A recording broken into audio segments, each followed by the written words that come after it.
there were so many great games that came up in the conversation this week that I would love to talk about, but pressed for time, guys. So here's what I'm going to do. Jump into my favorites now that were very difficult for me to say goodbye to. The first one that jumped in my head when I heard this, but not my selection, is going to be one that all of you are going to go, what the hell are you smoking when you hear this?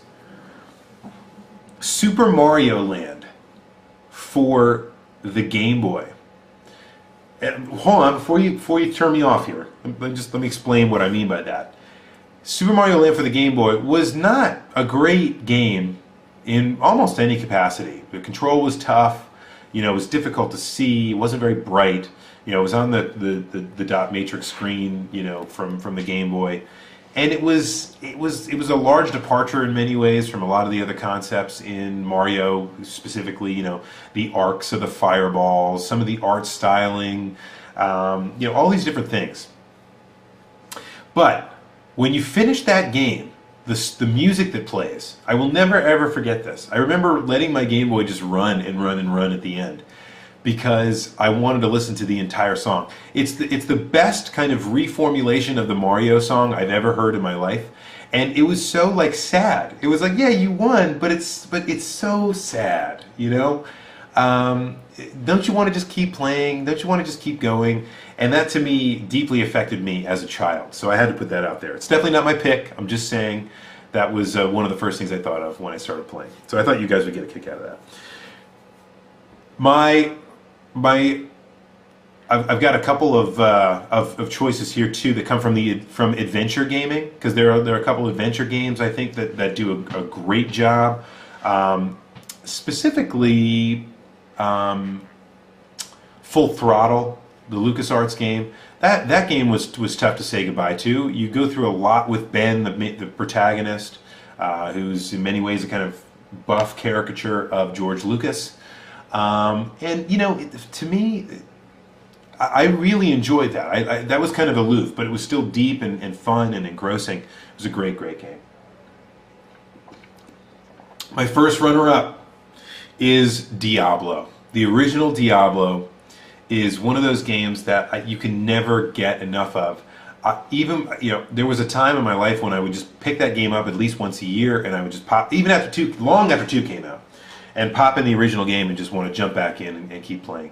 It's engrossing, it's fun, you've heard the same story 100 times, you don't care. It's like watching a familiar movie that you know and love, and you can still find ways to challenge yourself inside the game that I think is the mark of a game that is very difficult to say goodbye to. The world is engrossing, the story is great, it's one of the reasons why Diablo has still survived, even though the debacle of 3 is kind of monumental at this point.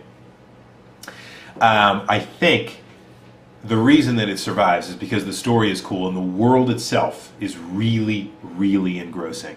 It's a world that is very, very difficult. Tristram is a tough place to say goodbye to. And as many times as they've tried to kind of bastardize it and change it, it lives on, and I think that's a beautiful thing. So, and my first game, the game that I'd say is the hardest to say goodbye to, and the reason I can say this is because I can't say goodbye to it. I can't quit this game, folks. I need help. I'm actually starting not to play games that are coming out because I'm still playing this game. Is Skyrim. I can't stop playing this game. I've beat it. I've beaten it. I've made my decisions. I've made my choices. I've done all the stuff. You know, and I just can't stop playing. It's just so much fun. I'm so kind of, you know, developed with this character. I love the character. I love the game. It just makes sense to me. And at the end of the day, that is what makes the game difficult to say goodbye to. But the world of Skyrim is my favorite. I love the snow, I love the cold, I love the Nords. It's different than any of the other, you know, it's not Oblivion, it's not, you know, Daggerfall. It is Skyrim. And Skyrim to me is probably my favorite part of all of Tamriel, so the idea of that being kind of at the forefront is awesome as it is. But there's just something about standing at the top of a mountain, looking down and snow just blowing out behind you and hearing the wind. You just don't get that from other games. And the idea of being able to really battle dragons and things like that is just so incredible. That for me, There's no alternative. I have a really hard, I'm admitting it, I have a really hard time saying goodbye to Skyrim. So for all of you that said you have a hard time saying goodbye to any Bethesda game, I am right there with you, kids, because I cannot say goodbye to Skyrim. It's just that good. It's that good. And I don't even have like all the additions and everything, which I could totally go get now and beat as well. But in any case, that is a tough game to say goodbye to. That's my choice. Great conversation this week, folks. We've identified a lot, and believe me, there are so many more that we could have put on here that are tough to say goodbye to. In so many reasons, and so many reasons why. That I think we could probably make 3 or 4 ringers out of this topic. But in any case, alas, that's not how the game works. We continue on as we move into the brave new world of the Weekly Ringer. That being said, time to get to the question for next week. I was thinking about this recently with a distinguished member of our community.